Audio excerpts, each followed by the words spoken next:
There was a second on the motion to reconsider. Any discussion on the motion to reconsider only? Hearing none, I move the question on the reconsideration of the motion. Those in favor of reconsideration indicate by standing. Those opposed? Chair is undecided.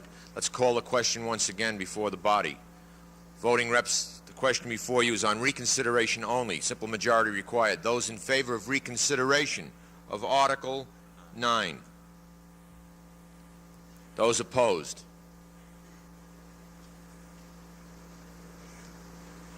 Chair rules that the motion to reconsider is in order and enough votes to support it.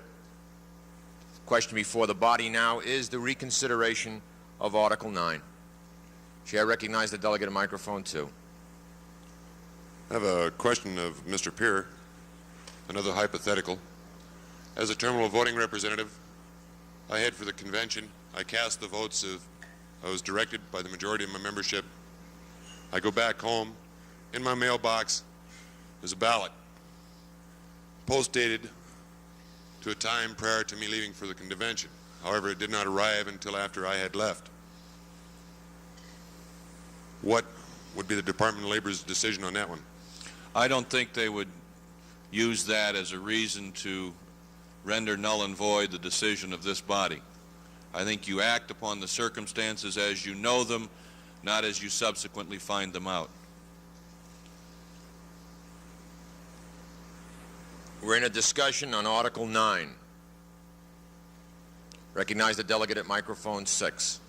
For Mr. Peer, I'm not exactly straight on this. If a voting rep did not vote as he was instructed to vote, and somebody did bring it to the Department of Labor, what exactly would happen then? If it was different, then it would change everything that's happened before? Would we have to have a revote, a mail revote, or what exactly would the ramifications be? Yes, the Department of Labor has the power to rule any action of this body null and void if you violate your Constitution in taking that action. So we'd start all over again then? Let's suppose you're talking about a dues increase. Let's suppose you're talking about any major issue. And a delegate comes here and decides he wants to ignore the instruction of his membership. Now that language says he is bound. If he disregards that language and a member believes that he has been aggrieved by that, he can take that complaint to the Department of Labor, and the Department of Labor can render this action null and void. Okay, thank you.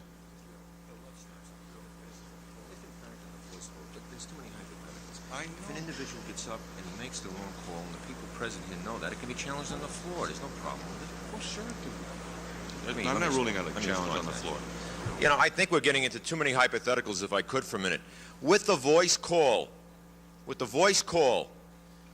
the challenge can be taken care of at the convention floor if the representative does not cast the votes according to the dictates of the membership who told him how to vote. I think we're going too far down the road. The secret contest that we worried about before and the challenge to that doesn't take place if, in fact, a representative stands up here and casts a vote different than he's been instructed to. There are enough representatives to challenge immediately that. I think we're looking too far down the road and looking for problems that are non-existent or would be non-existent on the voice call. One of the reasons for a voice call is so it's not a secret ballot. I don't see the possibility at this body for somebody to get up and ignore the mandates of the membership who came here to instruct him how to vote. There are challenges available to this body.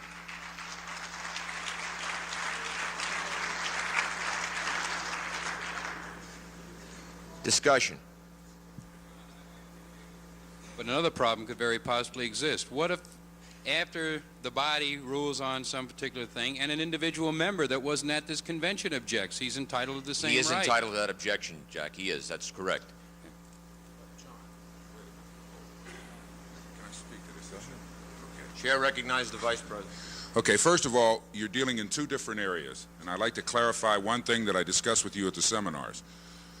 Number one, as it affects the election of officers, there is no requirement that the election be conducted by secret ballot at this convention.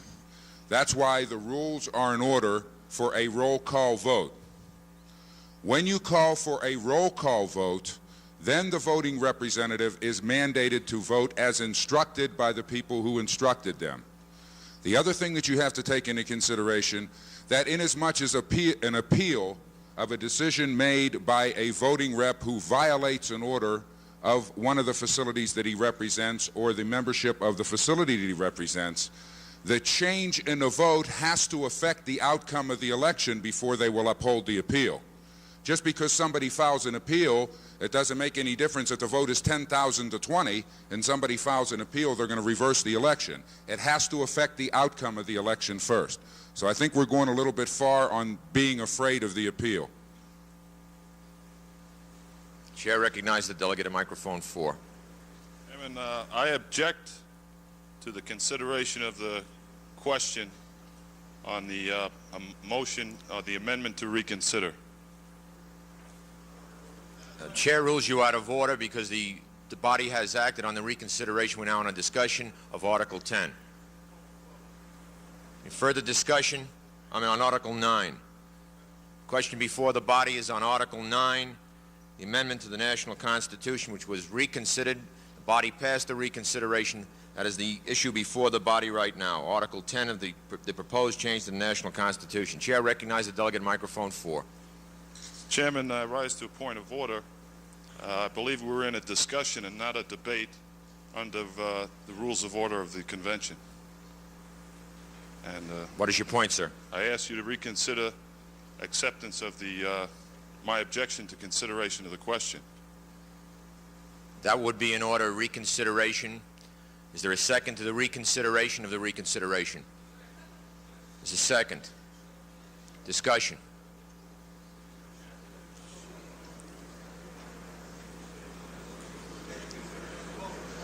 Does that take 2/3 on the second one? Reconsider. Simple majority on the reconsideration to reconsider. Recognize the delegate at microphone 3. I object. What? State the grounds for the objection. I object to his motion, and I think that would require a 2/3 then. A reconsideration. I said simple majority. We'll consult with Robert's rules since everyone else in the audience has a copy of it, I can see.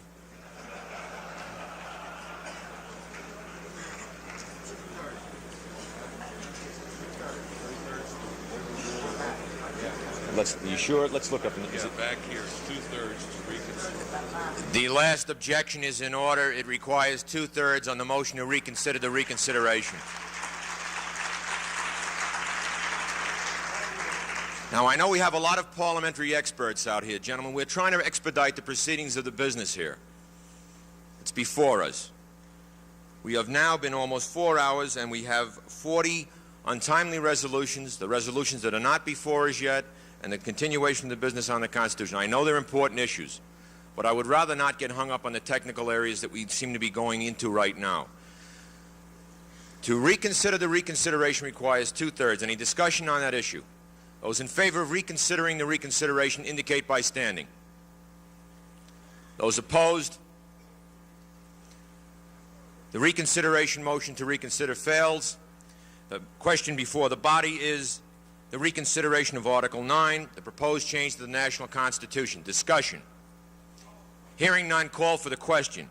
Question before the body is the reconsideration of Article 9, the proposed change to the National Constitution. All those in favor indicate by standing. All in favor of Article 9? All in favor of Article 9, which is being reconsidered. Article 9. If you stand, you are supporting the amendment that was proposed for Article 9. Those in favor of the amendment to the National Constitution, Article 9, which is being reconsidered, indicate by standing. Those opposed? It requires 2/3. The chair rules there are not sufficient votes. The motion to reconsider Article 9, the proposed change to the National Constitution, fails. There's been a call for division. Is there 25 support for that? Is it 25% Is that the chair would like to know if there is 25% support of the representatives present for reconsideration. Remember, it requires two-thirds. Now, was there a serious doubt about two-thirds? 25% required for reconsideration. Those representatives who wish reconsideration of the division, please stand. Ask for it. That's not 25. Call for division is not sufficient. The proposed change to Article 9 fails.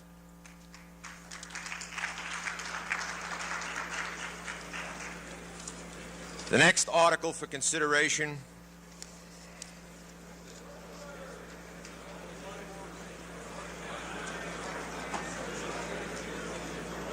The amendment fails. for purposes of clarification, the amendment has failed.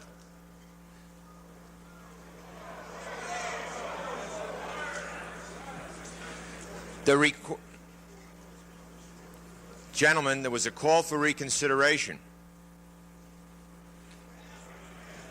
You had the reconsideration. It required two-thirds to change the national constitution. On the reconsideration, there was not sufficient to change it. The amendment fails on Article 9 to change the national constitution.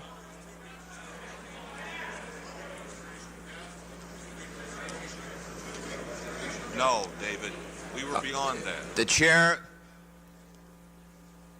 was asked for a reconsideration of the reconsideration, which failed. We were on a discussion for the reconsideration. We had a vote on the reconsideration. We then went to the article itself. The last vote that was taken.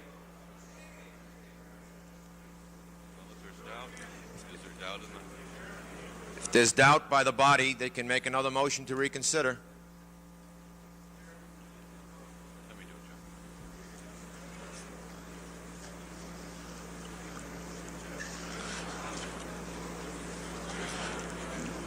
John. Ladies and gentlemen, what I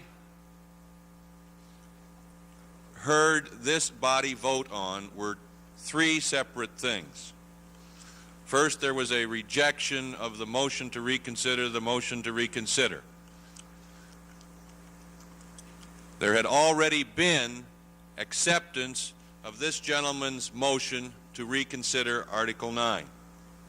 We then moved to a discussion of the merits of Article 9. John called for the question, and there was not a two-thirds majority in favor of Article 9 as proposed to be amended. Now, is there doubt in the body that you understood what you were voting on when you voted? All right.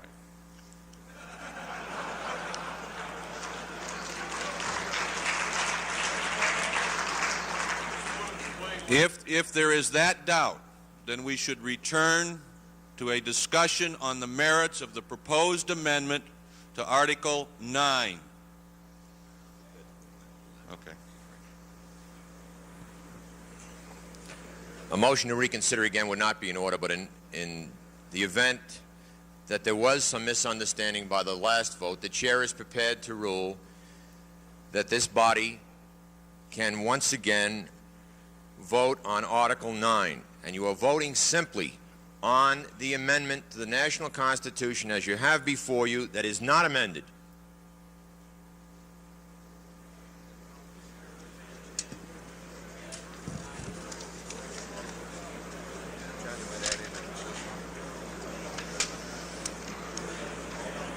Again, for the purposes of clarification, let's try Article 9 with the subsection C which was added after the discussion and all of the questions and the legal hypothetical questions were posed. What is before you and what was before you previously, but I'll ask again in the interest of getting the body's sentiment, was Article 9 with the addition as given by the Constitution Committee Chairman that was reconsidered. The issue before you is Article 9 with the amendment of Section C, which I read previously and read again. A voting representative may cast a ballot for president, a ballot for executive vice president, and on a regional basis set forth in Article 3, a ballot for regional vice president. If If any candidate for national office fails to receive a simple majority of the votes cast, a runoff election between the two candidates receiving the most votes in any given category will be held immediately. Now, without discussion or without debate, since the question was raised, that is what you're voting on. If you wish to support that amendment with the inclusion of Section C, it would require two-thirds of this body, the voting representatives, to change the national Constitution and insert this amendment. The chair recognizes the delegate at microphone 3. Mr. Chairman, I call for the question. We've debated it. Let's move on. Call for the question. Thank you Article kindly, 9. sir. Question before the body, again, is Article 9. Again requiring two-thirds with the addition of subsection C. Those in favor of amending the national Constitution, Article 9, please indicate by standing. Those opposed? That's close. The chair rules that there is sufficient, there are two-thirds for the amendment. The amendment carries.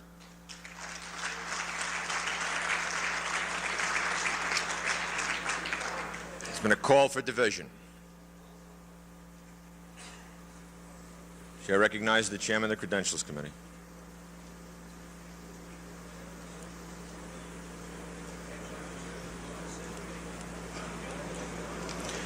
We are back after 2 hours where we were this morning. Yep. And you're going to be further back because they're going to move to your question.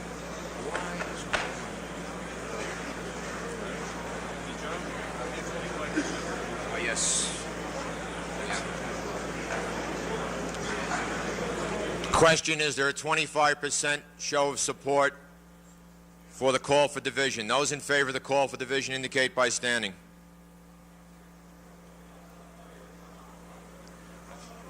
If you want a division, stand up. If you want a division, stand. It requires 25%. I don't see 25%.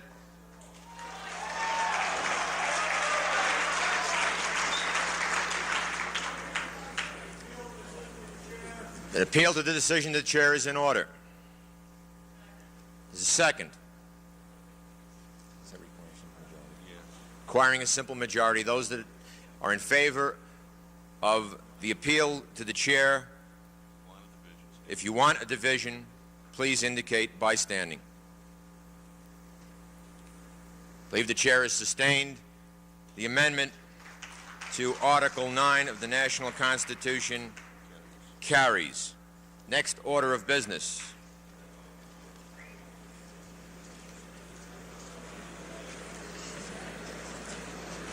That is exactly where we were. Yes, I know. No, it isn't. No, they reversed themselves. No, they did not. Yes, they did. No, they did not. They didn't reverse. Yes, they did. They missed it by two-thirds before lunch. They reversed themselves. No, you're Yes, wrong. they did. They only got 87 before lunch. They failed. No, it passed before lunch. There was a call for reconsideration. I don't know at this juncture. I don't remember at this juncture either. No, it passed. He's got the change on C is what he's got, and that's the only change on it. Here. Give that to Carl so he's got the official copy then. Question before the Assembly. Recognize the delegate at microphone 3. Mr. Chairman, I call for a 5-minute standing recess. 5-minute standing recess is in order.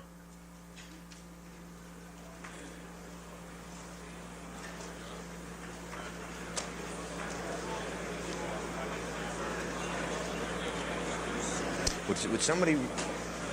Carl, would you refresh my mind? Is that the exact same business as we were?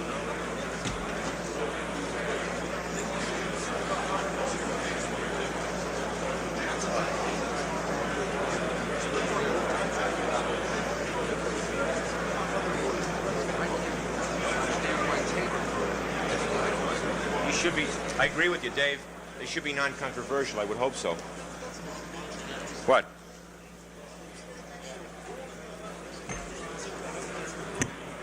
you make an analysis of the votes that were taken here this morning, please.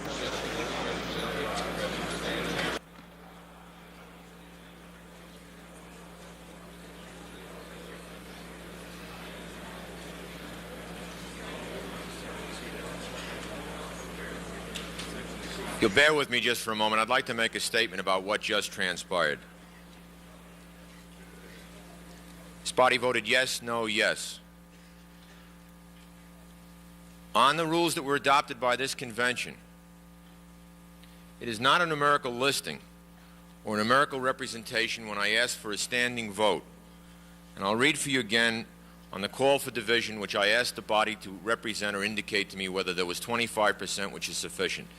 There are 47 representatives who have been certified by the Credentials Committee. 48. It requires 12, 25%.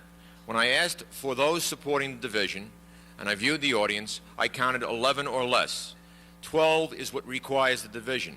Now, you can be annoyed by it in the final vote of the tally. The fact of the matter is there were only 11 people standing at that time. And I'm bound as the chairman of this convention to honor what I see standing before me, not whether I like the issue or not. There were 11 standing, not 12.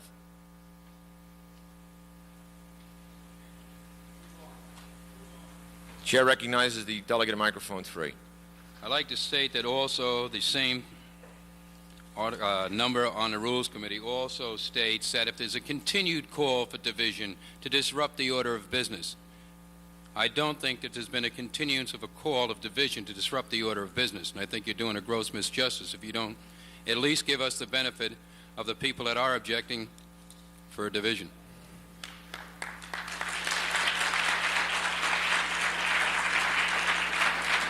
Mr. Chairman, microphone. Chair recognizes the delegate at microphone 2. I'd like to just echo what Jack was saying. Mr. Chairman, I think that my problem and a lot of us back here was with the fact that this morning we've allowed 2 or 3 roll call votes on very important issues. Reference at 2/3, and we lost very narrowly on a roll call. Situation here, I think you saw who was standing for the call of the division in reference against the amendment. There were a lot of votes there. We know that. You know that. And you would not allow the call for the division.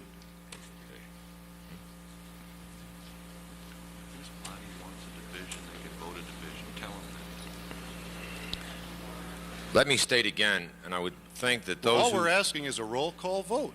Billy, I understand what you're calling for. There were 11 people standing. If those who voted against the division want to allow the body to make a final determination, the chair will now turn to those who voted, and if they wish to permit a division, it's in order. You want a division to put the issue to bed?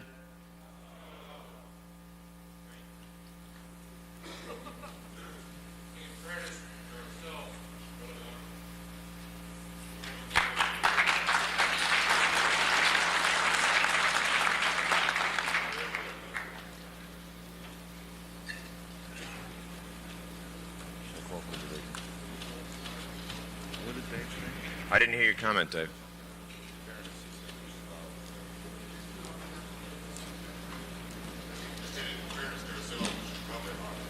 Well, put a motion for reconsideration on the division on the floor. All the motion for reconsideration on the division is. Let me tell him how to do it. A motion for reconsideration of the division would be in order. There's a motion down there. There's a motion and a second for reconsideration of the division. All All in favor of reconsideration. in favor of reconsideration stand. Simple majority. Yep. Those opposed?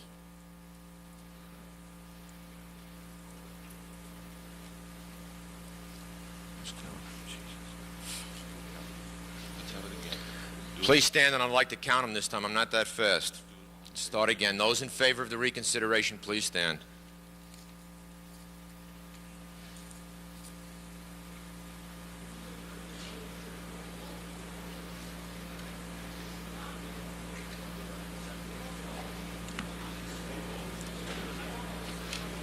He gets 19 in favor of reconsideration. Those opposed Reconsideration. to reconsideration.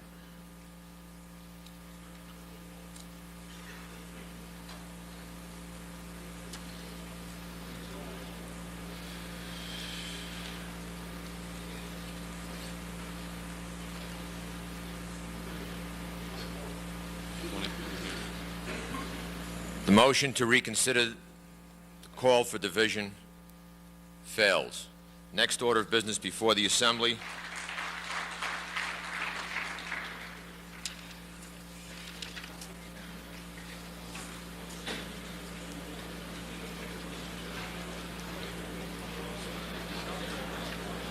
Article 13, the proposed revision to the National Constitution.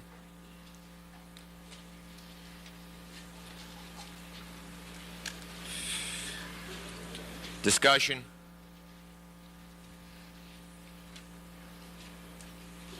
Call for the question. Those in favor of supporting Article 13, proposed constitutional revision, indicate by standing.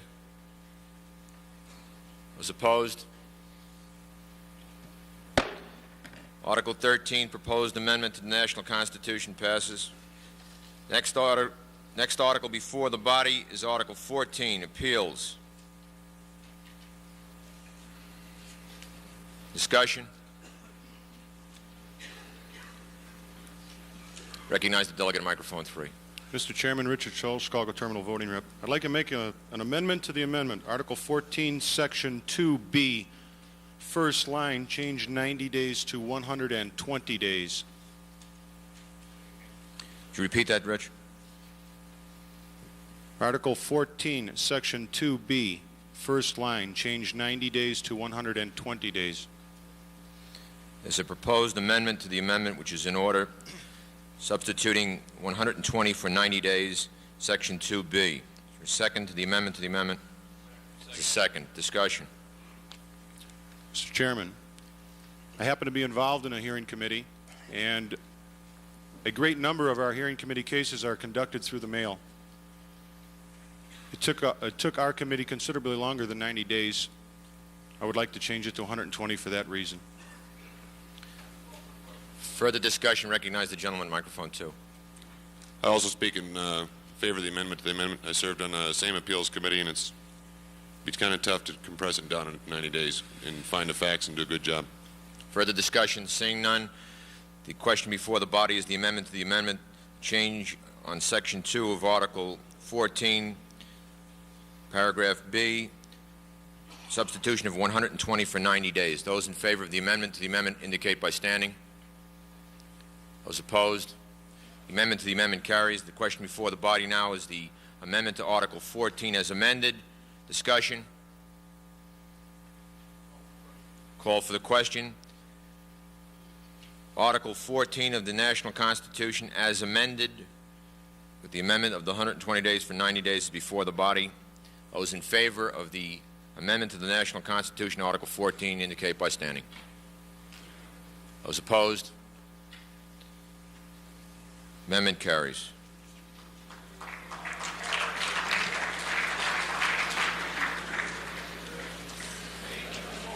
Thank you, brothers and sisters.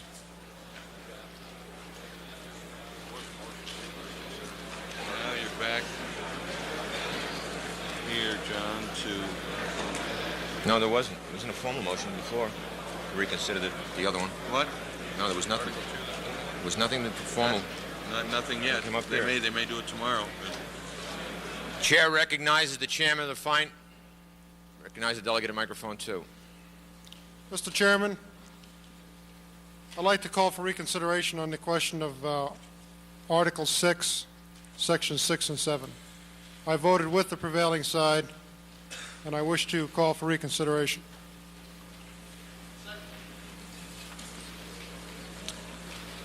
There's a motion for reconsideration of Article 6. Maker of the motion voted in the affirmative. He is in order. Is there a second? It's a second. Discussion.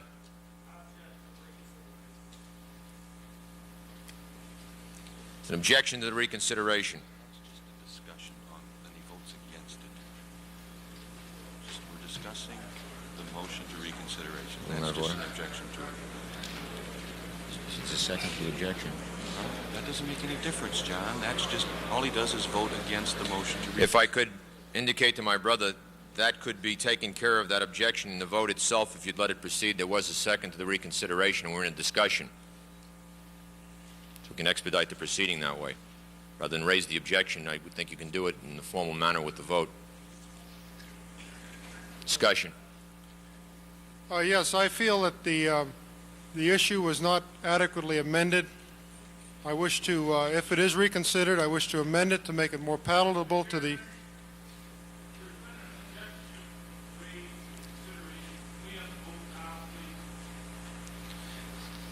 Objection to the reconsideration is in order. Point of information, John. Yes. With my objection, doesn't the vote have to require 2/3 to reconsider? It's a simple majority on the objection. Roy, on a motion to reconsider, Robert's Rules of Order requires a majority if you want to bring the question back up before the body. The individual who has made the motion is making a motion to bring the previous vote back to the body. He's asking that the body have a second look at it. You have, as I understand it, you don't want to reconsider. Is that correct? All right. If you don't want to reconsider, then you vote against his motion. That's the point. Bill, object? He is saying he does not want... John, you're going to get yourself into a technical bind again. Oh, yeah, but he's raised an objection to my ruling that... Okay, it's going to take 2/3 then to sustain the objection. The objection that was raised is in order. It requires 2/3 to sustain the objection to the reconsideration. The question before the body is the objection which was seconded to the reconsideration. That objection, in order to be sustained, would require 2/3 of the body. The question before the body is the objection to the reconsideration. No, excuse me. The objection raised and seconded. The question before you is the objection to the reconsideration as proposed and seconded. Is that correct? It would take 2/3 to sustain the objection.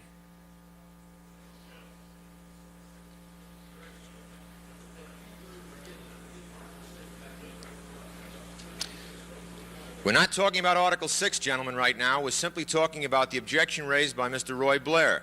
And that objection requires 2/3. That's the question before the body.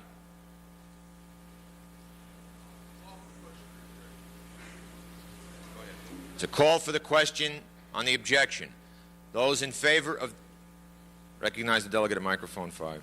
If I say yes, I am objecting, and that means the question should not come to the floor. That is correct. A yes vote sustains the objection raised by Mr. Blair. If it's 2/3 in the yes, we do not consider we proceed. Is there any objection to that interpretation? Thank you. The question before the body is the objection, requiring 2/3 to be sustained. Those in favor of the objection, please stand. Those opposed?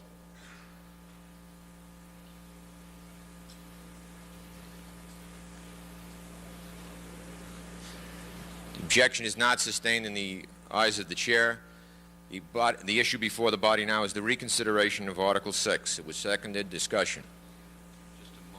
It's a motion to reconsider is all we're talking about, not the amendment itself. Just the motion to reconsider, and that's what we're in discussion on. Recognize the delegate at microphone 2. Mr. Chairman, Les Hall, Los Angeles Center, I offer this reconsideration because I feel that the Article 6, Section 7 was the key to the failure of this article. I think with a modification, which I intend to present should it pass, or should reconsideration pass, will make this more palatable to the delegates assembled here and to the membership. There were 1,800 votes cast, or there was a majority casting in favor. It was lacking 1,800 votes for 2/3. I think my proposed amendment, which I'll introduce, should you agree to allow this motion to be reconsidered, will make it much more palatable to you, and I will discuss it at that time. Thank you. Further discussion? Recognize the delegate at microphone 4. Carl Milam, Forward Center. Point of order. When he asked to be reconsidered, the motion failed this morning. He voted in the affirmative this morning. He can't reconsider it. He'd had to vote in the negative. to ask for reconsideration. No, I think he had a vote opposite. No. Yes, that's right. He voted the opposite. He voted the opposite way, Carl. In order for it to come up, it had to be someone who voted it in the opposite way initially this morning, and he voted in the other way this morning. Is that correct? I voted with the prevailing side, which is, as a prevailing voter, I have the option to ask for reconsideration under Robert's rules. That's correct. I was the prevailing voter. There was a member in my delegation who voted against it, or voted the other side. I believe his interpretation is correct. Any further discussion? He is in order. Any further discussion? Microphone 6. Jack Gilbert's, Washington Center. Point of clarification. A motion being reconsidered is not amendable, is it? No, it is not. Thank you. If your question is, Jack, if he's successful in the reconsideration, it would be the totality without amending. Is that your question? No, He can amend. I'm wrong then. If this motion passes to reconsider, it then opens up the question on the article for amendment. Correct. That's correct. It's call for the question. Simple majority required on the reconsideration. Those in favor of reconsidering Article 6, reconsideration on Article 6, please indicate by standing. Those opposed? Chair rules that there are not sufficient votes for the reconsideration. It's a call for division. Is there a second? Is there a second? Chair recognizes the delegate at microphone 3. Are we going to count the number of delegates standing or weighted voters? That can be at your discretion. It's not my discretion. The rules simply state those standing, and my interpretation, I can't tell how many votes each individual standing represents, and I've been going on a head count of those who stand for the 25%.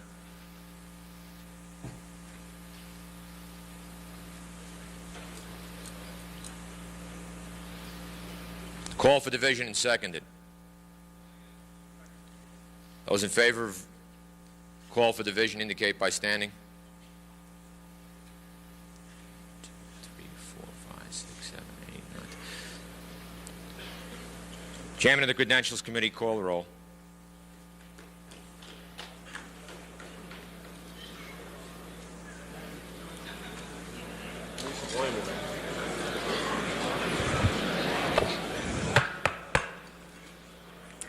Anchorage Center.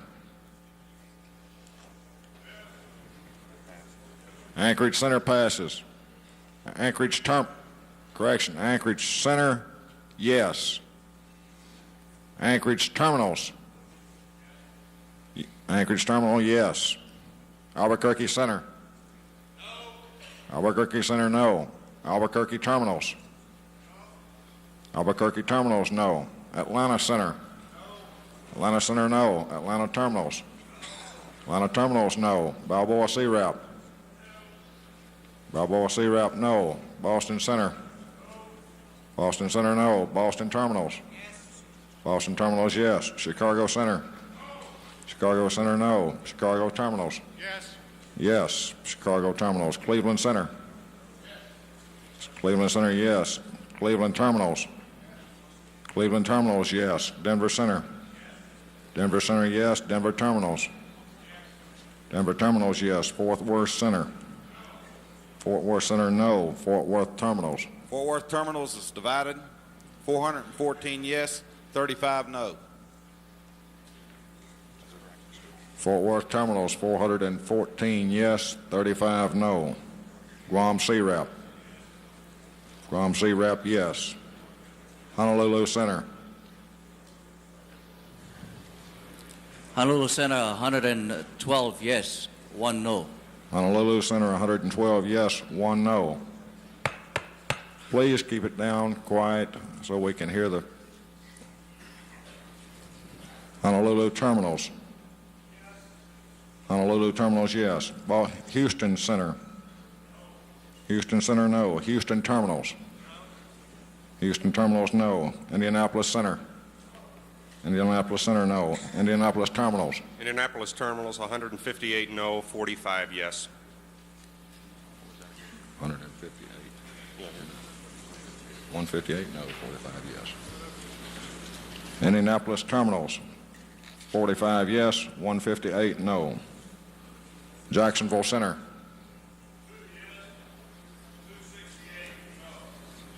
Jacksonville Center, 2 yes, 268 no. Jacksonville Terminals. Jacksonville Terminals, 11 yes, 308 no. Jacksonville Terminals, 11 yes, 308 no. Kansas City Center. Kansas City Center, no. Kansas City Terminals. Kansas City Terminals is 384 no, 7 yes. Kansas City Terminals, would you repeat that, please? 384 yes, no, 384 no, 7 yes. Okay, that's correct. Kansas City Terminals, 7 yes, 384 no. Los Angeles Center. Los Angeles Center, yes. Los Angeles Center, yes. Los Angeles Terminals.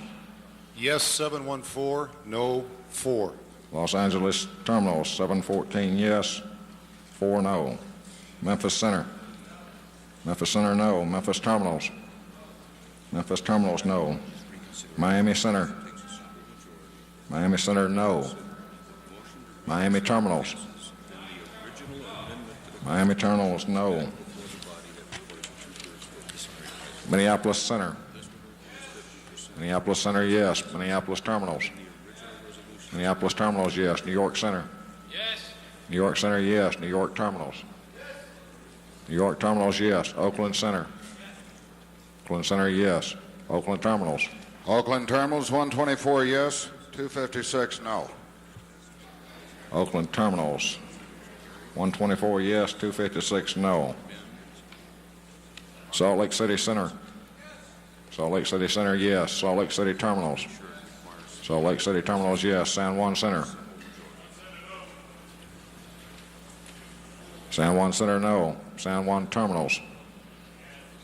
San Juan Terminals, yes. Seattle Center.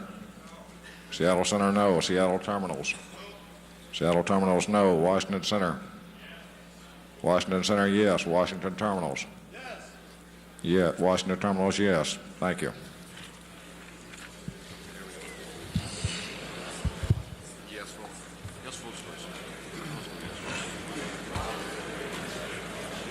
There's 109, 105, 444, 525, 490, 345, 51, 167, 414, 15, 112, 102, 45. Because the whole thing is open. We'll do it. 2. One more shot. As long as you reconsider, you can do it once. 7, 283, 714, 291, 7,412 yes, 7,032 no.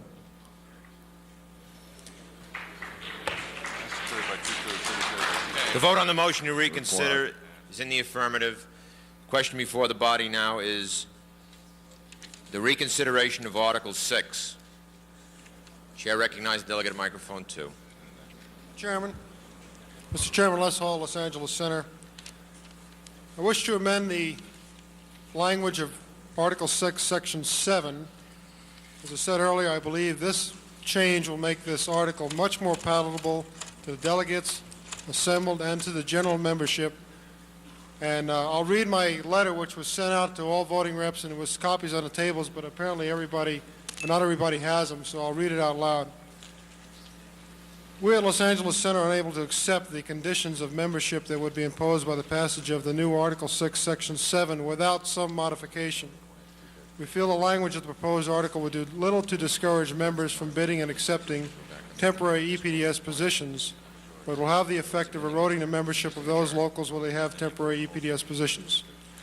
However, We also recognize the desirability of removing from active membership all temporary, that is, more than 120-day details, as well as permanent management officials of the FAA. The present loophole, which allows temporary EPDSs to serve management and yet be in the union, is ludicrous. We must allow these members the option of returning to the union with no penalty, as it serves no purpose other than to discourage membership. With this as our rationale, we offer the following alternative. This is the amendment to Article 6, Section 7, reinstatement. Membership in PATCO shall be reinstated to those persons affected by the provisions of Article 6, Section 6, in the following manner. Those persons who return to the bargaining unit within 12 months and reinstate their membership status within 30 days thereafter shall not have to pay any national initiation fee. All others shall be reinstated only after payment of all national and local initiation fees. Note that we have allowed in paragraph A the option of individual locals who so desire to impose an initiation fee on those in this category. We feel that there are locals that want to penalize. Excuse me for a second. Without going into the rationale behind it, you have an amendment to the amendment that has to be seconded before we can go into discussion. Oh, I'm sorry. It's a second. Discussion. To finish up, I say hopefully that this amendment will satisfy the most members and offer a valid alternative to allowing FAA managers a position in PATCO or slowly but surely eroding the membership of our union. I ask for your support on this. Thank you.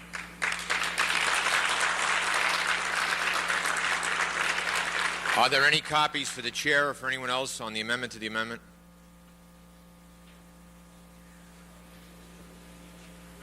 No.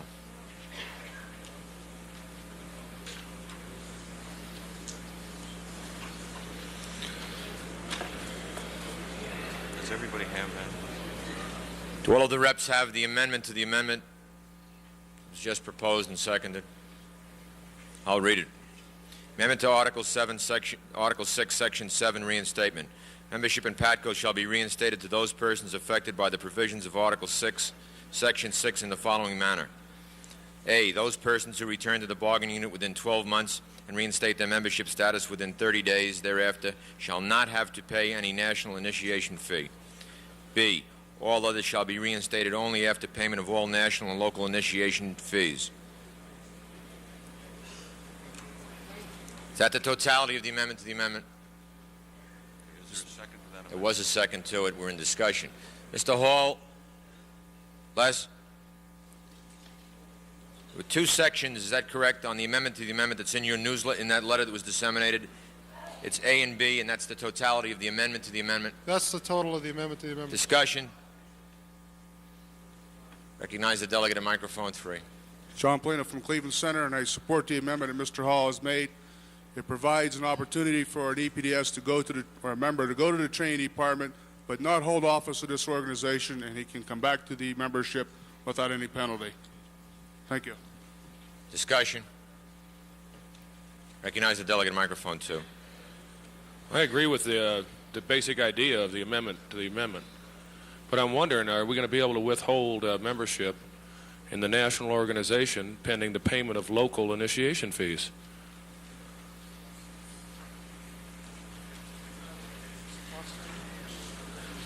Yes, we can, legally. Yes, legally, counsel says we can. All right. The Constitution do that. Discussion. Call for the question.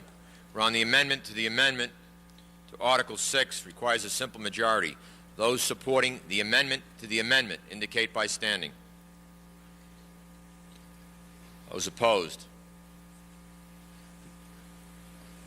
The ayes have it. The amendment to the amendment passes. Question now before the body is Article 6 as amended. Discussion. Hearing none, I call for the question. This requires 2/3. Question before the body again, so it's clear for everyone, is Article 6 as amended, requiring 2/3 as a national constitutional change. Those in favor of the amendment to Article 6 as amended indicate by standing. Those opposed?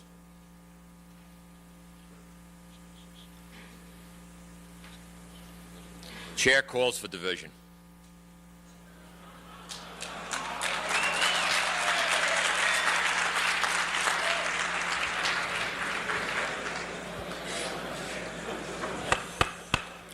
Quiet, please.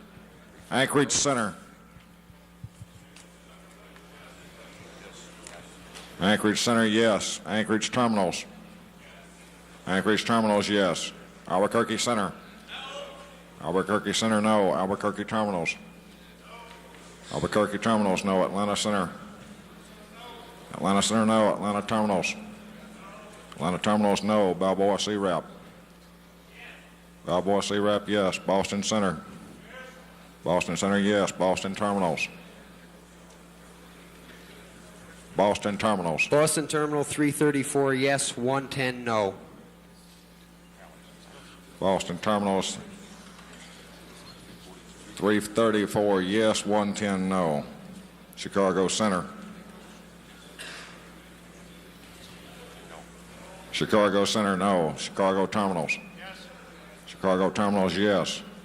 Would you please hold it quiet on the floors so we don't have to go to the microphones? Cleveland Center.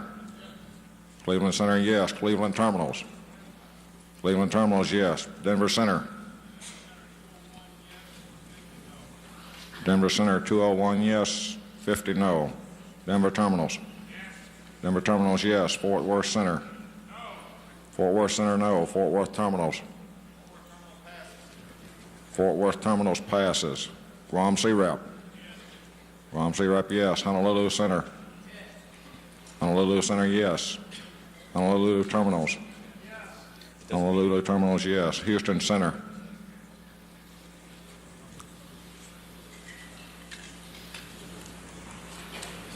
Houston Center.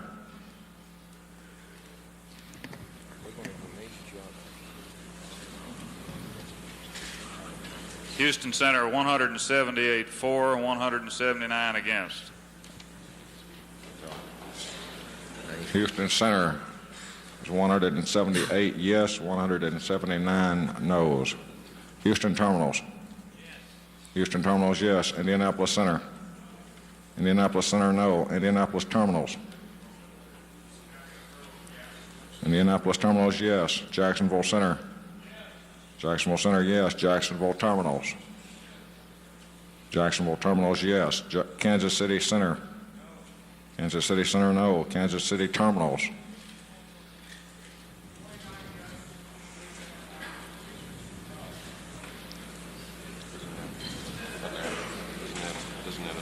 Kansas City Terminals, that doesn't coincide with your votes. Would you check that and give it to me again, please?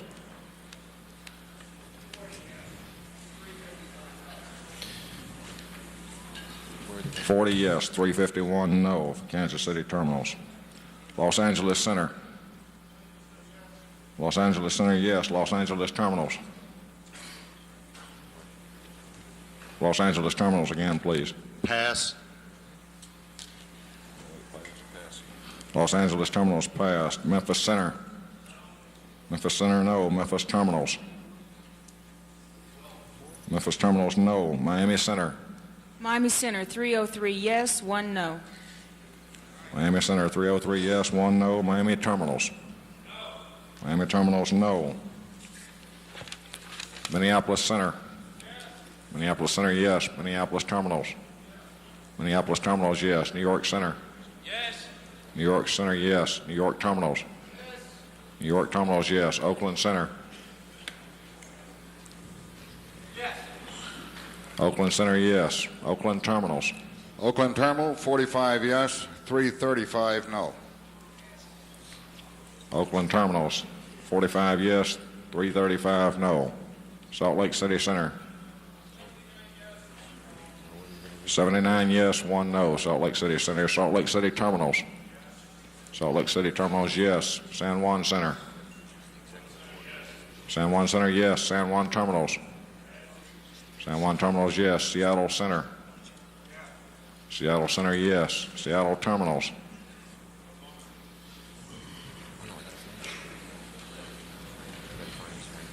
Seattle Terminals.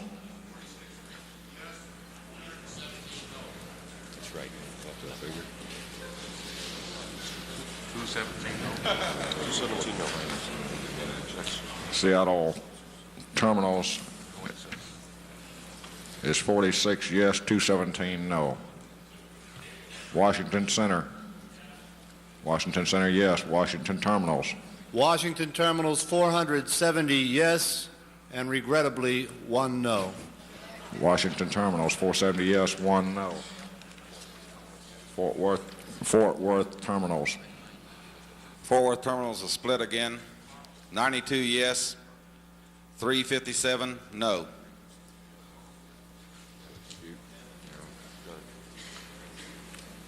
Fort Worth Terminals, 92 yes, 357 no. LA Terminals. Los Angeles Terminals. Give us about a minute. We lost our other CPA.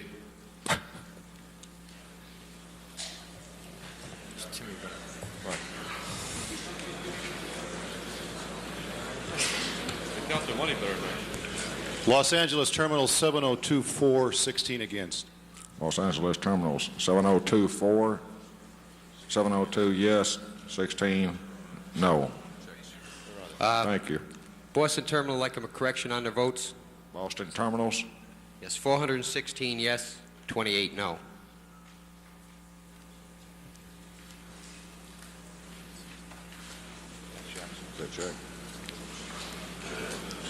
Chair recognizes the delegate at microphone 2. Mr. Chairman, I'm Correction, Boston Terminals is now voting 416 yes, 28 no. I think I may have lost track of what's going on again. Jim Lundy from Montgomery Tower. Is this vote on the main motion or the amendment to the amendment? The amendment to amendment has been passed already. We're now on the main motion, which All right, requires thank you. two-thirds. Thank you. Thank you.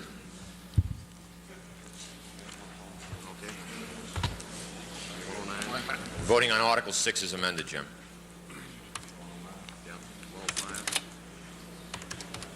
21, 309, 416,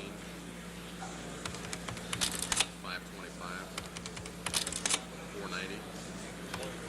Unless there's been a change or defection since this morning, it still requires 9360. 9630. 9630. Two-thirds. 15, We have one, I think. 113, Where's Timmy at? 102, Yo. 178, Will Tim Benicosa come up to the chair, please? 353, 203, 270, 319. We're going right into the Finance Committee, so come up here for that. 283. Yes, you got it. 702. You only got the one resolution. It's on the table, isn't it? 303. Well, come up and take it. You want me to read it for you? It's okay. It'll make a difference. 137. 561. I don't have it in the package. Do you have one yourself? 733. 256. 45. 79. 79. 108. 44. 68. 111. 46. Yeah, I'll tell you what it is. It's in the form. 470.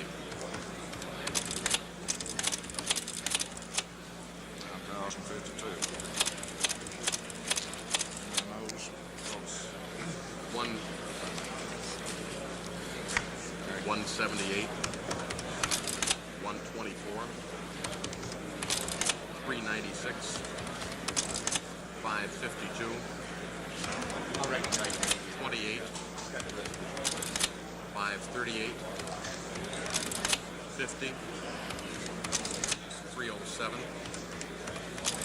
357, 179, 403, 346. 351. 16. Just say what one of the 309. resolutions offered to the Finance 301. Committee. 1. 16. Fail. Amendment fails, not having sufficient votes, 2/3 to pass. Next order of business before the Assembly is the continuing report of the Finance Committee. The Chair recognizes the Chairman of the Finance Committee.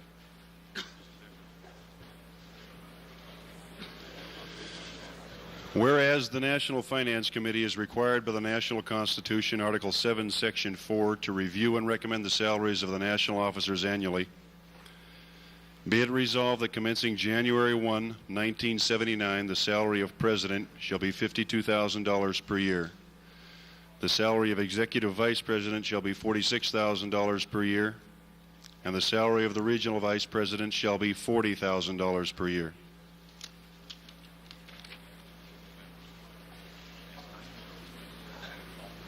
Resolution from the Standing Committee not requiring a second discussion.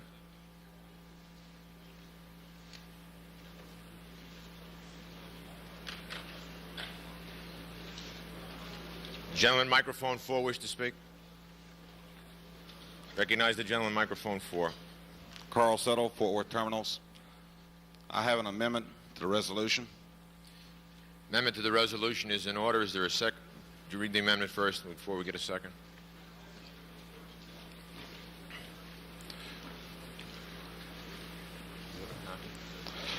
Look.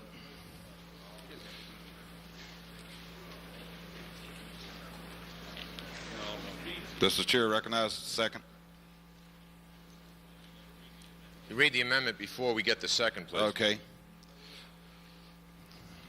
Move that we strike paragraph 2 and insert, be it resolved that the salaries of each regional vice president shall be set at an amount equal to the 6th step of the top member's grade plus an additional 10%.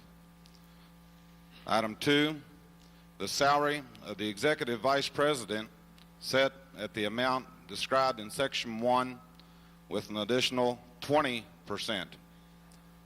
Item 3, the salary of the National President set at the amount described in Section 1 with an additional 30%.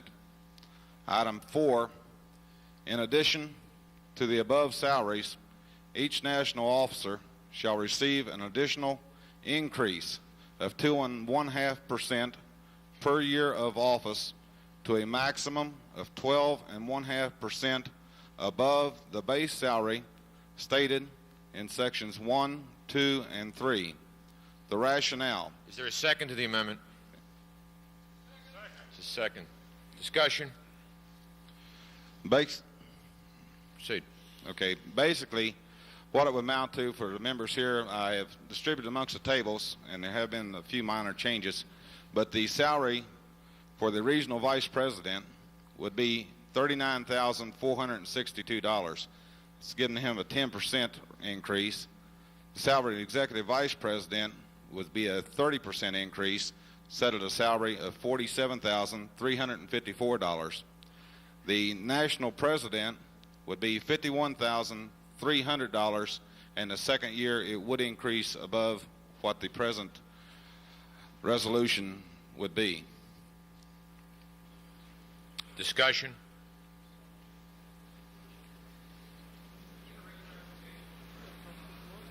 Question for clarification. Would you state the question? We'd like him to re-clarify the rationale and the figures he came up with. Would the maker of the amendment to the resolution from the Finance Committee please re-clarify that breakdown that you just enunciated?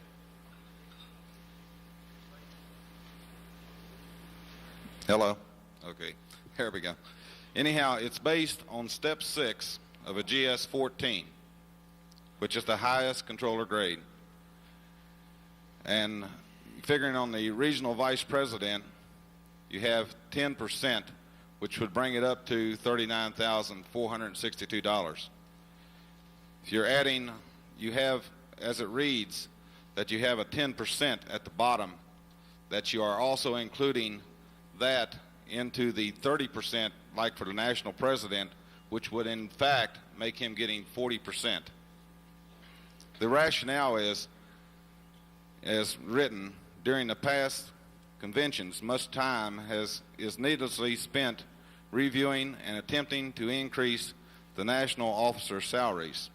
This resolution would tie the national officer salaries to the member salaries insofar as cost of living increases. It is also a past practice not to award a longevity increase to national officers. This is a situation which definitely needs ratifying. Discussion. Recognize the delegate at microphone 2. Well, Mr. Chairman, I have a point of inquiry for counsel. I believe this entire proposal is out of order. It doesn't comply with the Article 7, Section 4, which says that the National Finance Committee and the assembled delegates will determine on an annual basis what the salaries will be. And this will be an ongoing, continuing establishment of national officer salaries. It won't subject it to review by the voting representatives or the National Finance Committee. Am I right or wrong in that, counsel?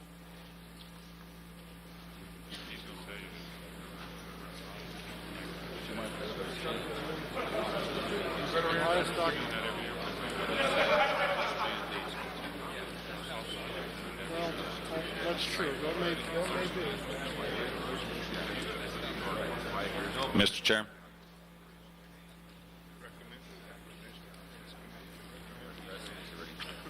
Just review, does not say they will act.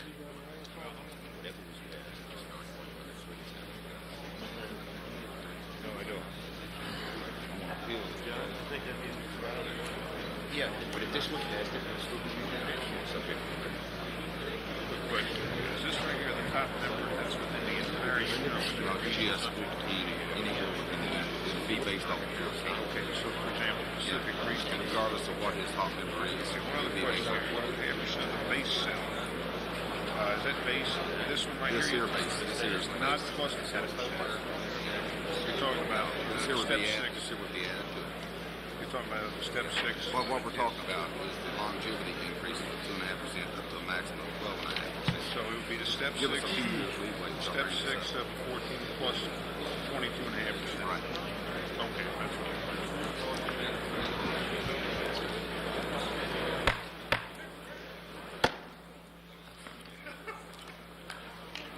It's general counsel's opinion that this proposed motion is not out of order, in that if it were adopted,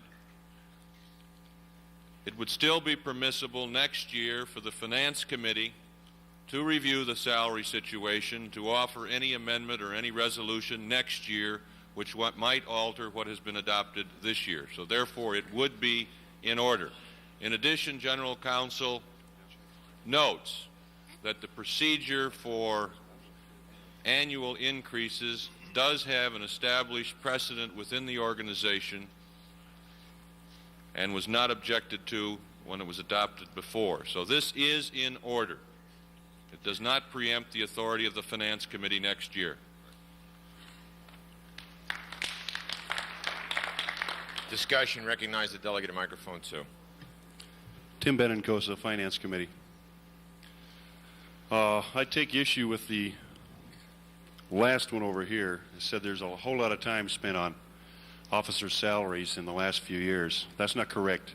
In 1974, there was a 2.5 hour floor fight on officer salaries. The last 3 years, the most time spent on officer salaries has been the time it has taken to write the resolution saying that we weren't going to give him anything.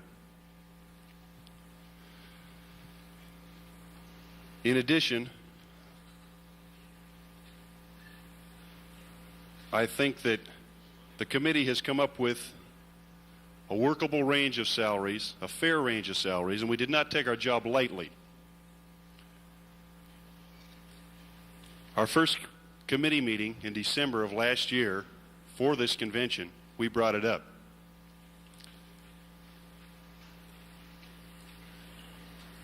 instead of popping it to everybody at the convention and surprising everyone, everyone should have known about it and talked about it. The fact that the gentleman couldn't get his resolution through as untimely and then submits it as an amendment to a committee resolution, well, I hope you vote it down. Chair recognizes the delegate at microphone 6. Tom Galloway, Washington Center. I don't really understand the rationale either as far as the time needlessly spent. What they're talking about is that the sixth step of the top member's grade. I don't see where that's going to change anywhere anytime soon where we'd have to redo anything. I think that from now on, the top grade, I don't foresee the top grade changing any. I feel like the next step will be out of civil service anyway, and then we might review it, and we do get the cost of living along with it.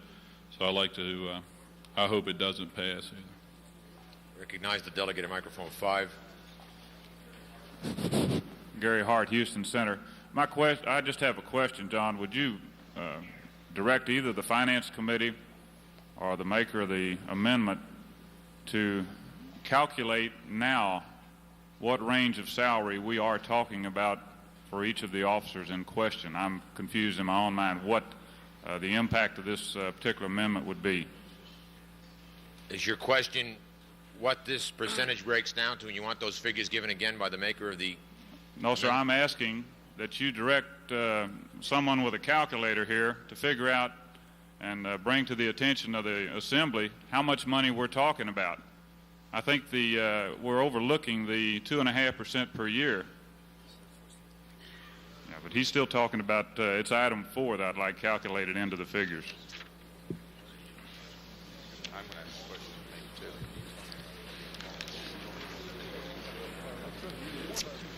In response to the question that was posed by Mr. Hart, you want to read it? The gentleman with the calculator here has figures. He can give you the answer. Mr. Chairman? Chair recognizes the Executive Vice President. In fairness to the Assembly, I have a question of the maker of the motion, the amendment rather.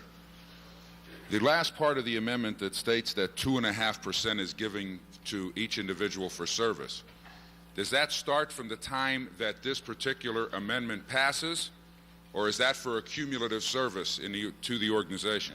The maker is still working on your percentages to come up with the figures for you. I can answer the question for you that it will start at the present time.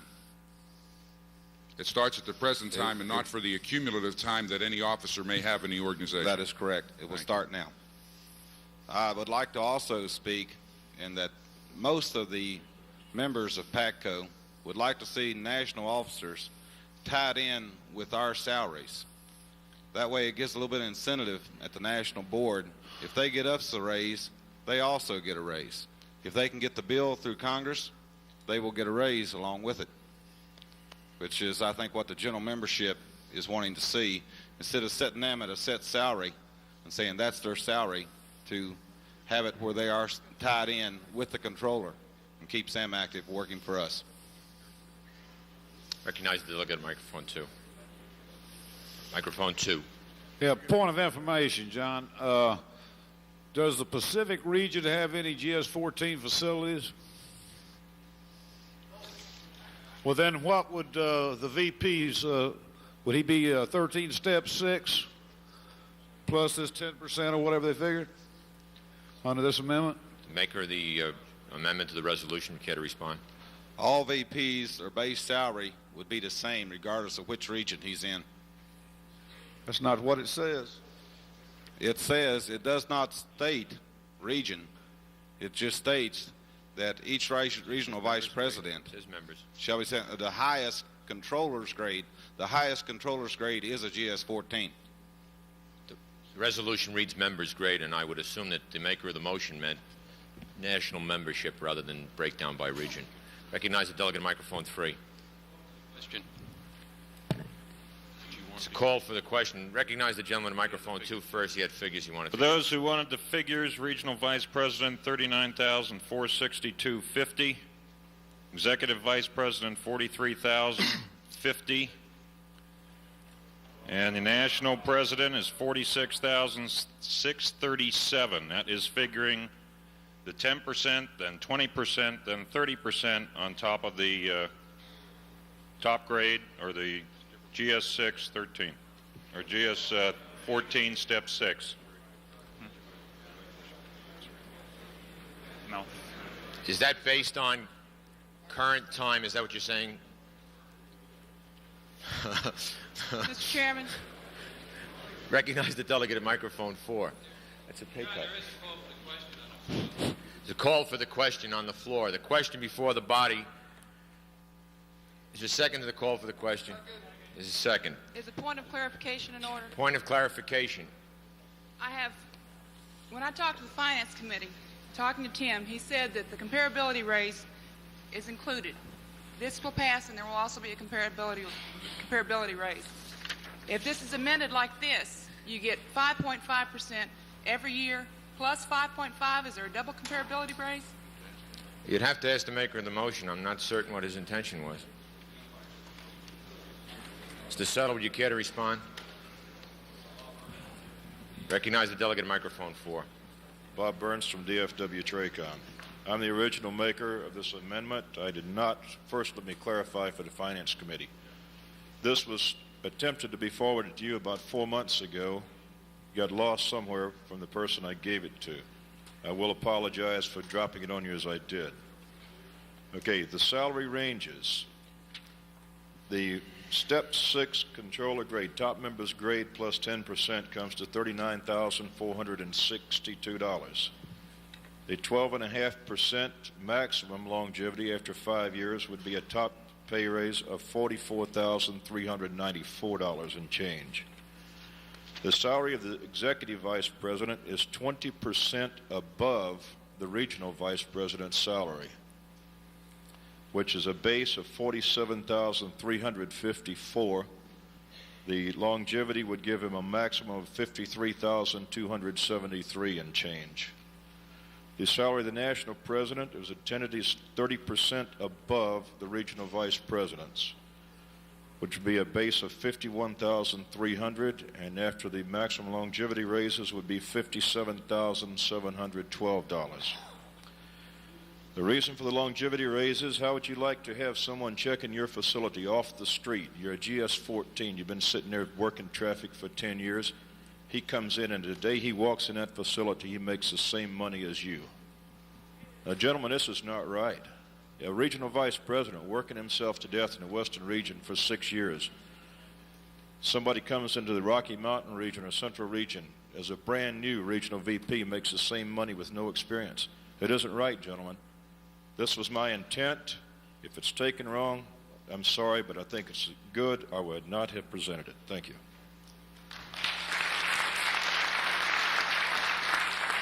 There's been a call for the question. It's been seconded. The question Mr. before the Chairman? body is the amendment to the... It has still not been clarified. Is there going to be a double comparability raise? Because in October, if we get 5.5, then GS 14 Step 6 increases by 5.5%. Then there's an additional 5.5% because that's what is already established as comparability. I defer to the gentleman who made the motion. They would get a cost of living raise, which they would be getting anyway. If we get 5.5% in October, they get 5.5% on their pay right now. So they're still going to get the cost of living raise. Okay, but the original motion does not include the comparability, but it does not disregard the comparability. So by substituting this amendment to that, then you have this amendment plus the comparability added on to the bottom. It's added twice. This amendment would have to say that there were no more comparability raises because they're already included in the GS 14 Step 6. Whenever we get a 5.5, the base of the national salaries. I understand your question. I'll defer to the chairman of the Finance Committee who may be able to respond to that. Sorry, Tim. Thank you, Love. Well, I can mess it up as good as anybody. As I understand it, the original resolution includes includes the comparability pay that we controllers get. The proposed amendment to the resolution, the only thing that changes that, now, if I interpret wrong, correct me. The only thing that changes that is the fact that they will get their tenure increases, for lack of a better word, plus the 5.5 in October. It's not going to be a double 5.5. All they're going to do is get a 5.5 or a comparability pay increase when we get one. As I understand the amendment, it shouldn't be the amendment to the resolution. It's not intended that way. Is that correct? That's correct. Is that responsive to your question? Okay, does that mean that you will, where is the comparability raise now written down? What now provides for comparability raise? Is it in the Constitution? It was passed as a resolution at a previous convention. Okay, it is a resolution. Therefore, this amendment needs to include that that resolution is canceled for the comparability raise, or it is a double raise.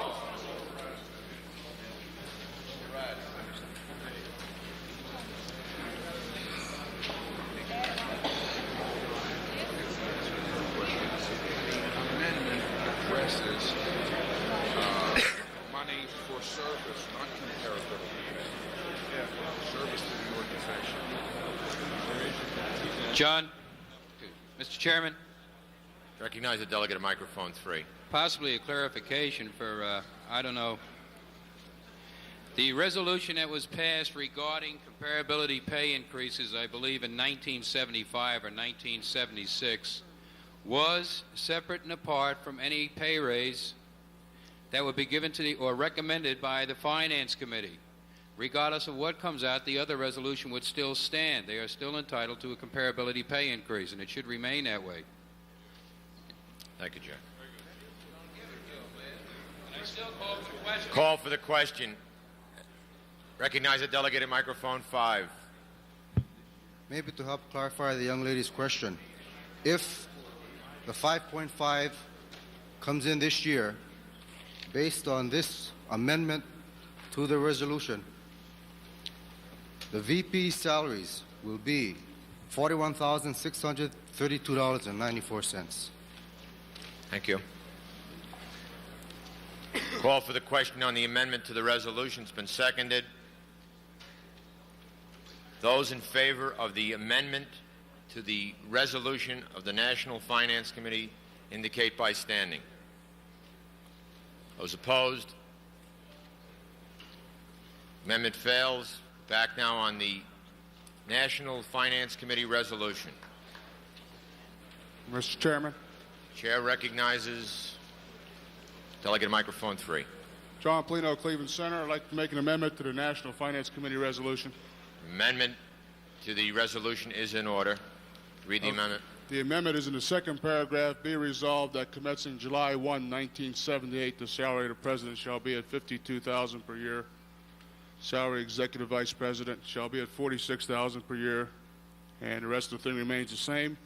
The reason for the amendment is to make the pay raises coincide with the term of offices of the officers of the organization. Is there a second to the amendment?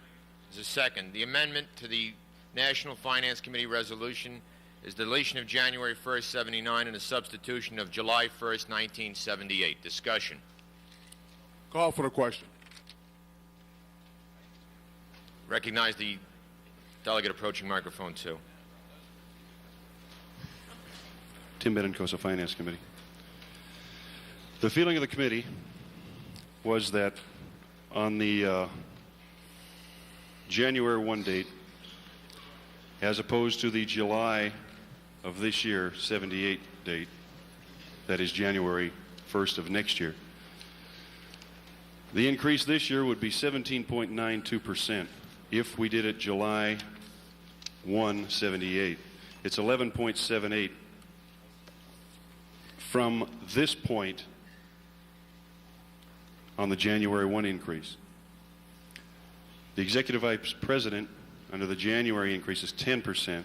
July of this year is 16.24. For the Office of President, it's 8.98% for the January 79 increase and 14.98% on the July increase. Now, all these figures are from this point on. The original cost to the organization under January in salaries for the January 1 of 79 is $38,047.17. If you back it up to July 1 of this year, the cost in salaries is $58,836.67. And someone correct me if I'm wrong, the committee will stand by its original resolution and is against the amendment. Discussion on the amendment to the resolution submitted by the National Finance Committee. Discussion. Recognize the delegate at microphone 3. Richard Scholes, Chicago Terminal Voting Rep. I understand the chairman of the Finance Committee's point to be made, but if the Finance Committee was looking to save money, they should have backed it up to January 1, 1999. And if we're going to give them a raise, let's give them a raise.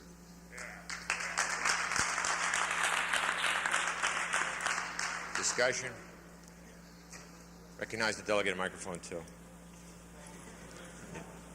What? This is an amendment to the resolution. Call for the question was on the previous issue. We're being realistic. I've called for the question, Mr. Chairman. It's called for the question. The second. Question before the body is the amendment to the National Finance Committee resolution, the insertion of July 1st, 78 in lieu of January 1st, 79. Those in favor of the amendment to the resolution indicate by standing. Those opposed? The amendment to the resolution fails to carry. Question before the body is the resolution of the National Finance Committee. Discussion.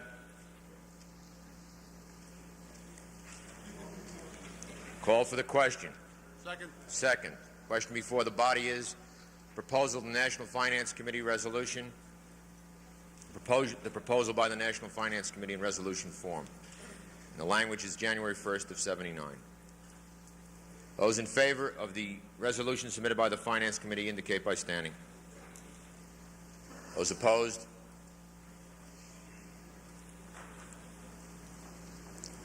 I'll call for a division on this one.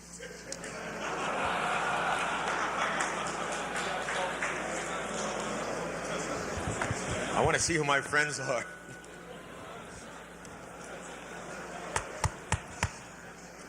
Anchorage Center. Can we have quiet in the room, please, so we can get the roll call? Anchorage Center. 19 yes, 81 no, 9 abstain. Anchorage Center, please repeat it. Please, on any time you're going to split the vote, please go to the microphone. Anchorage Center, 19 yes, 81 no, 9 abstain. Anchorage Center, 19 yes, 81 no, 9 abstentions. Anchorage Terminals. Anchorage Terminal, 55 yes, 50 no. Anchorage Terminals, 55 yes, 50 no. Albuquerque Center. Albuquerque Center, 1 yes and 177 no. Albuquerque Center, 1 yes, 177 no. Albuquerque Terminals. Albuquerque Terminal, 87 yes, 37 no. Thank you. 87, 37. 37. Is that compute? Albuquerque Terminals is 87 yes, 37 no. Atlanta Center.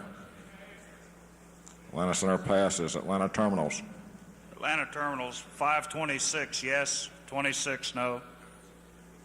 Atlanta Terminals, 526 yes, 26 no. Balboa C-Rap.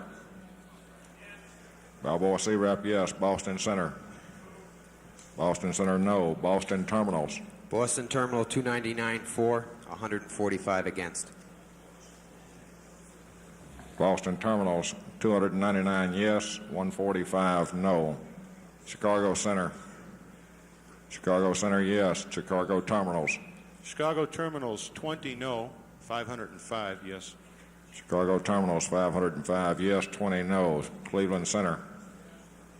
Cleveland Center, yes. Cleveland Terminals. Cleveland Terminals, yes. Denver Center.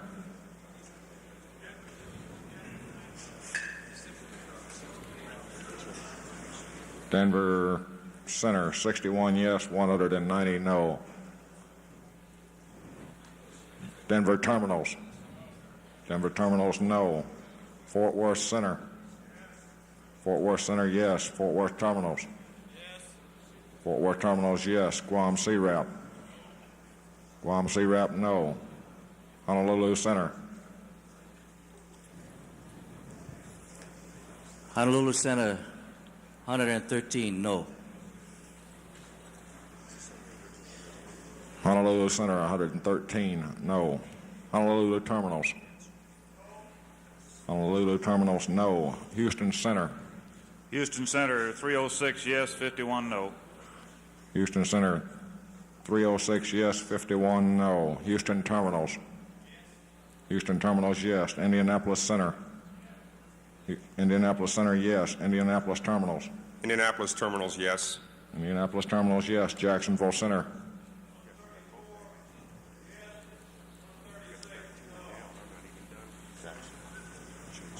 Jacksonville Center, 134 yes, 136 no. Jacksonville Terminals.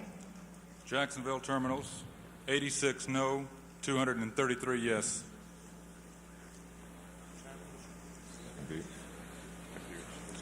Jacksonville Terminals, 233 yes, 86 no. Kansas City Center.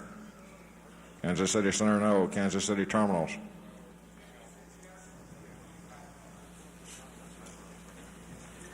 Kansas City Terminals, 66 yes, 325 no. Los Angeles Center. Los Angeles Center, yes. Los Angeles Terminals. Los Angeles Terminals, 23 for, 695 against. Los Angeles Terminals, 23 yes, 695 no. Memphis Center. Memphis Center, yes. Memphis Terminals.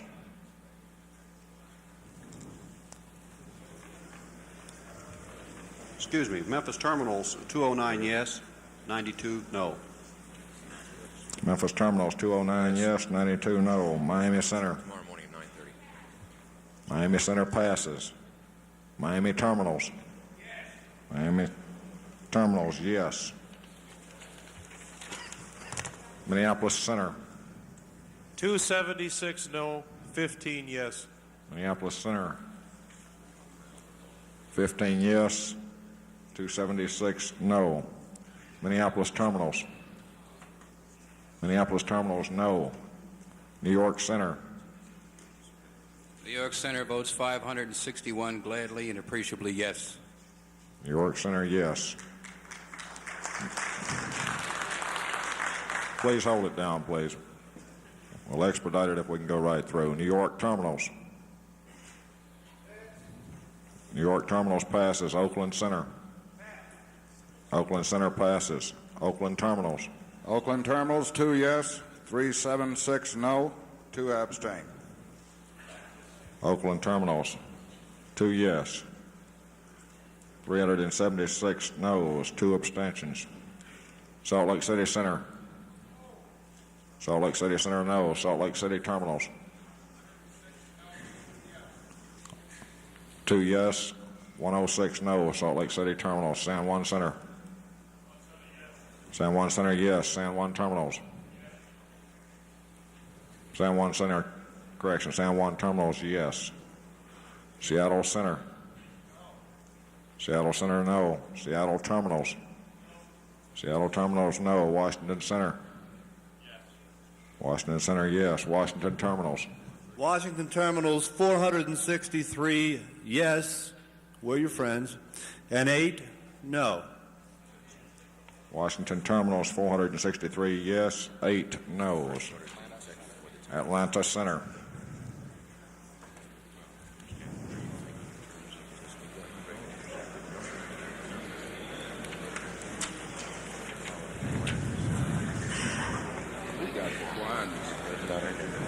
Atlanta Center, regretfully, 218 no, 178 yes. Atlanta Center, 178 yes, 218 no. Miami Center.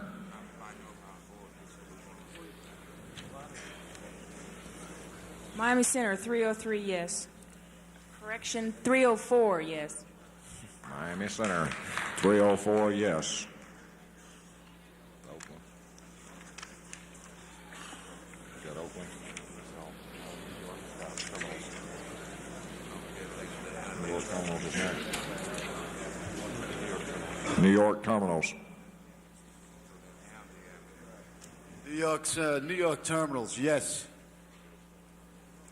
New York Terminals, yes. Oakland Center. Oakland Center, yes. Thank you.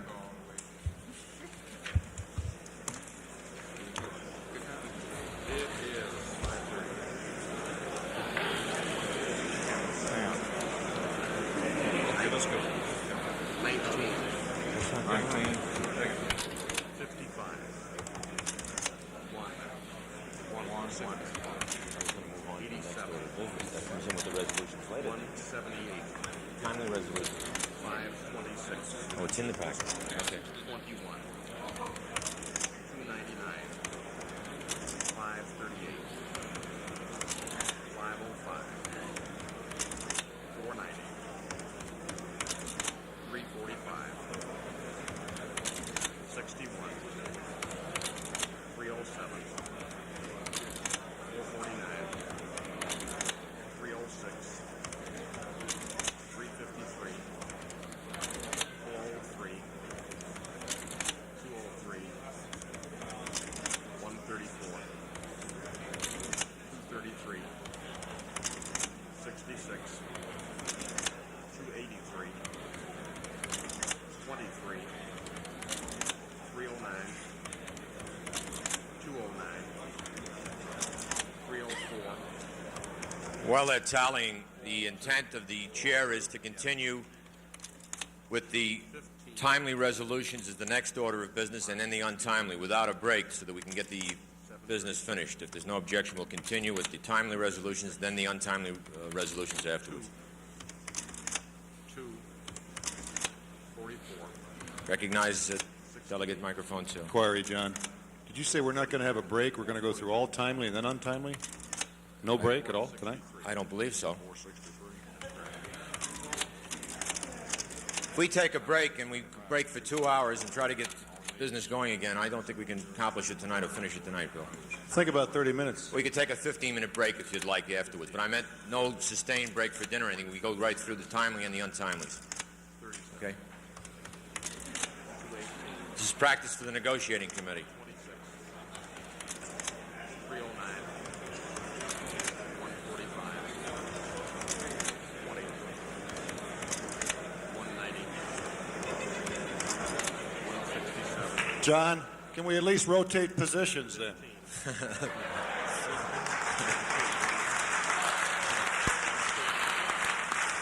I think there was enough rotation of positions on the vote so far today. 136. That wasn't in the contract either. 346. 345. I might bring that up myself. 695. There's one other announcement while we're waiting. There's been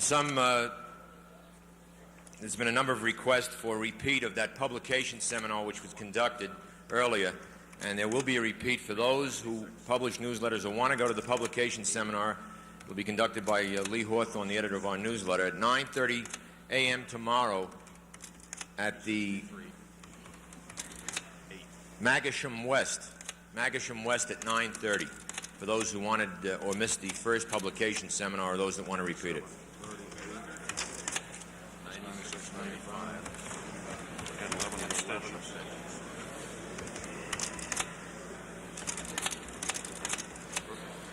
Do you have the agenda?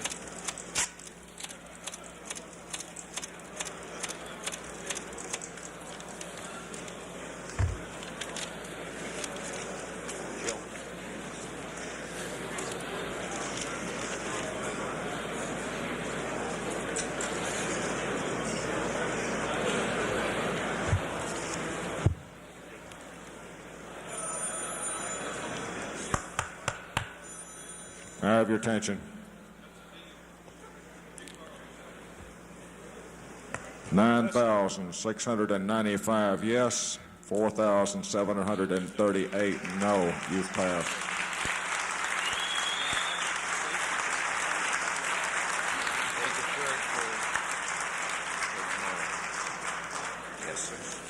Six, yeah. Is the Safety Committee Chairman in the room? Dick Geigel? Are you ready to report before we go into resolutions? We'll defer that. That'll be the first order of business tomorrow morning. Then will be the Safety Committee report. At this time, we'd go into the business before the convention will be the formal, timely resolutions. Timely resolutions. First one I'll refer to will be the one dated 2/24/78, submitted by the Executive Board. The Chair recognizes the Executive Vice President, Robert Polak.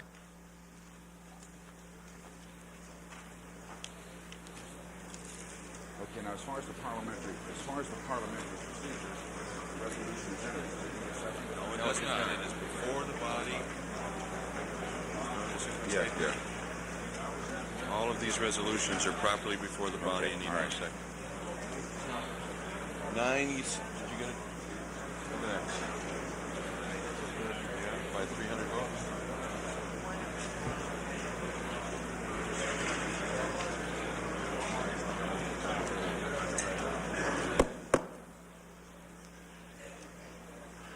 Ladies and gentlemen, just so there's no misunderstanding on procedures, none of these resolutions require a formal motion or a second. They are all duly before the body as they presently are. Okay, now, should I just explain it? Yes, the next page and then further opening up to discussion. The resolution that you see before you was the one that was submitted by the Executive Board. It was discussed at all of the seminars. It is the feeling of the Executive Board, as a result of a meeting that took place at the convention last year, that this organization at that time directed the Executive Board to come up with a national bank as opposed to the area banks in the resolution that was passed at last year's convention. It is the feeling of the Executive Board that this particular resolution involves the protection of everyone in the organization with the use of the bank for a nationally sanctioned job action. It is also the position of this particular resolution that the certification of an individual who participates in a job action is done by the local Executive Board. If there are any other questions on the resolution, questions are appropriate right now, or amendments to the resolution are appropriate as directed by counsel. Bob, can we clarify something for the Yes. entire floor here so they understand how this has to work? I believe the correct procedure is when they introduce their resolution, there are 3 resolutions. However, if you rule on the first one, then it automatically makes the other 2 null and void. That's correct. There's a ruling. I think the proper format should be, and I will yield to Boston first, is that we know your amendment. The Boston people do have an amendment. I think that they should be able to amend yours in toto, and then down to the New York amendment, so that can be considered as amendment, and then it can work itself right back up the line if it goes that far. I believe you say he's out of order? But an amendment is proper right now. Okay. Jack, it is open to discussion right now. However, an amendment is in order. Mr. Chairman. Chair recognizes microphone 5. Paul Cantor, Boston Center. I have an amendment to the amendment, or an amendment to the resolution. The amendment to the resolution is in order. By amending the resolution, I would like to submit the Boston Center proposal that was circulated at the convention as opposed to the one that was circulated in the mail. Is there a necessity to read it, Mr. Chairman? I'm sorry, I missed that, Paul. Say, is there a necessity to read the resolution? I don't believe so. There are copies that are part of the package on the formal resolutions that were submitted. No, it's not the one that's part of the package. It's the You other have a one. new one now. The new one out. In addition to that, there are 2 changes to the to the one that you have in front of you now. All right, let me ask the question then. The resolution, the formal resolution that was submitted, is that being withdrawn and this is substituted for it? It's substituted for it. It's not being withdrawn. It never was actually submitted. The one that's being submitted is the executive board's. That's not clear on my mind. Paul, I think the question was, we have a document in our hand that has BOS written across the top of it. That's the one we're using. But you also indicated that there had been some changes in it. There is a change in it, yes. Would you indicate for the chair's benefit so that we can have the change, what is it that you're proposing as a change in the one we have in our hand? All right. In the last section, the last article, Article 5, Section 3, change, a local may petition for sanctioning through its regional VP as opposed to voting representative or regional VP. And the word mandate to the word request. Excuse me? On that same line, the word mandate to the word request. We're scratching voting representative, and we're changing mandate to request in the very last section. There's a substitution for it. That's right. Everybody understands. So that it's clear in everyone's mind, Paul, this substitution with the changes indicated on Section 3 of Article 5, scratching voting rep, scratching mandate, and inserting the word request, is a total substitution for the timely resolution of the Executive Board. Is that correct? That's correct. Okay. Is there a second now to the amendment to the resolution from the Executive Board? Mr. There's Chairman? a second. Discussion. Mr. Chairman, Recognize. I have an amendment to the amendment to the amendment. That is in order. No, there's only an amendment to the amendment on the resolution. Okay. It's in order. All right. I believe everybody has a copy. We have made some changes in our original resolution. Reread, but everybody has a copy of them, I hope. There's nobody that has a copy, the correct copy. Again, of the proposed bylaws from New York. Negative. John? It's a two-page document. Is this a total substitution then, amending what was submitted formally? To some degree, yes. You have it up there, John. Okay. Yeah. But my question again if it would be easier and in brevity and there'd be no problem, withdraw the old one. Can we just use this one?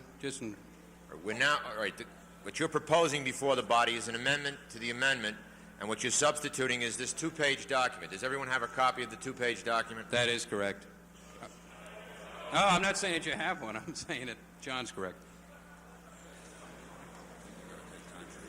I think, again, because of the magnitude of the issue, Jack, that we ought to take a 5-minute or 10-minute recess and you make the copies available if we're going to be working off them. I think this is going to take a while. I think that would be in order. And I also would suggest, Mr. Cannon, if there were changes to yours, and as I indicated, and there are people that don't have them, during the recess, would you please make those available so when we come back, we can begin with Jack's? Any objection to that? No, I have none at all. They were all handed out. I don't know what happened to them. Those reps who do not have copies of the Boston or the New York amendments, would you please go to the respective parties, either Paul Cannon or Jack Seddon, and get yourself copies during the recess. We'll take a 20-minute break. It's 20 to 6. We'll be back at 6 o'clock. 20-minute break, back at 6.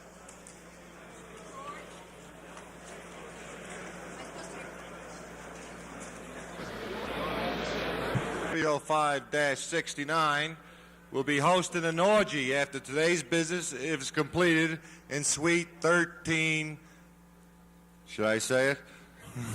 73, they claim. 1373 is a local orgy.